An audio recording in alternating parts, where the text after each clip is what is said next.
Yangi O'zbekistonda amalga oshirilayotgan keng ko'lamli islohotlar markazida avvalo inson manfaatlari turibdi. Hududlarni kompleks rivojlantirish, aholining turmush darajasini yaxshilash, yangi ish o'rinlari yaratish va zamonaviy infratuzilmani shakllantirish borasida izchil ishlar olib borilyapti. Ayniqsa iqtisodiyot va ijtimoiy hayotning muhim tayanchi bo'lgan elektr energiyasi tizimini modernizatsiya qilishga alohida e'tibor qaratildi. Prezident qarori asosida Qoraqalpog'iston Respublikasida ham elektr ta'minotini yaxshilash, mavjud muammolarni bartaraf etish va aholiga yanada sifatli xizmat ko'rsatish maqsadida keng ko'lamli loyihalar amalga oshirilmoqda. O'zbekiston Respublikasi Prezidentining 2026-yilda hududlarni yangicha yondashuvlar asosida rivojlantirish orqali aholi daromadlarini oshirish, doimiy ish o'rinlari yaratish va kambag'allikni qisqartirish chora-tadbirlari to'g'risidagi qarori ijrosi doirasida mamlakatimizning barcha hududlarida keng ko'lamli bunyodkorlik va modernizatsiya ishlari olib borilyapti.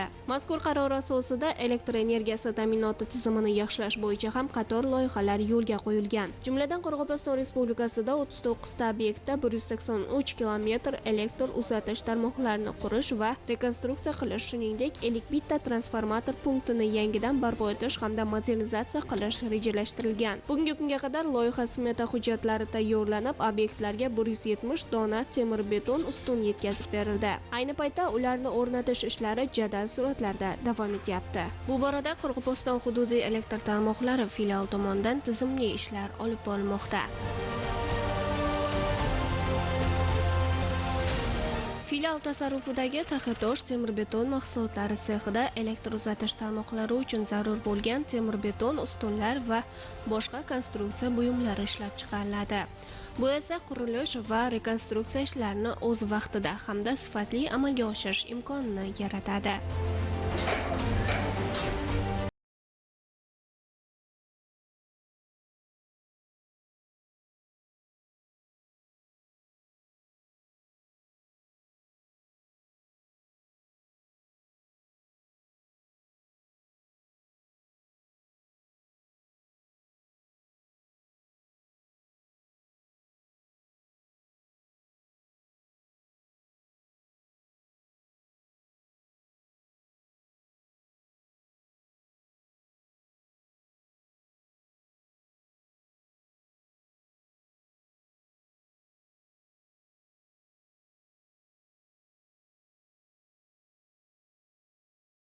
Kengaytirilgan. Rejaga muvofiq 2026-yilda jami 890 kilometr 0.4-10 kilovatt elektr uzatish tarmoqlari, 232 ta transformator punkti, 8 ta katakcha va 7 ta taqsimlovchi punktni qurish hamda rekonstruksiya qilish belgilangan. Bugungi kunga qadar 187 kilometr elektr uzatish tarmog'i va 14 ta transformator punkti foydalanishga topshirildi. Eskirgan elektr ustunlari va tarmoqlar nafaqat elektr ta'minotida uzilishlarga sabab bo'ladi, balki xavfsizlik nuqtai nazaridan ham muayyan xatarlarni keltirib chiqaradi. Qonliko'l tumanidagi Bekjab ovul fuqarolari yig'ini ham ana shunday hududlardan biri edi. Mahalliy aholi yillar davomida elektr ta'minotidagi uzilishlardan aziyat chekib kelganini ta'kidlaydi. Bugun esa eski yog'och ustunlar zamonaviy temir beton ustunlariga almashtirilmoqda.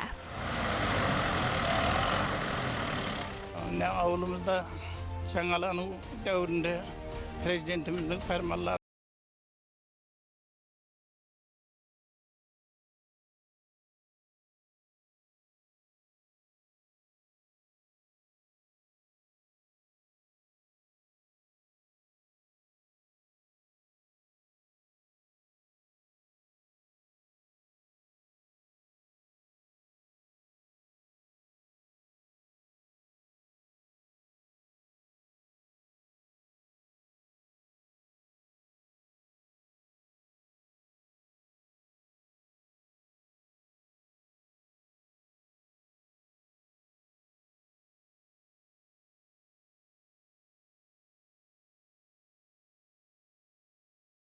tarmoqlari rekonstruksiya жұмыстары сонымен бірге тазадан 2 дана трансформатор режиссерлеген.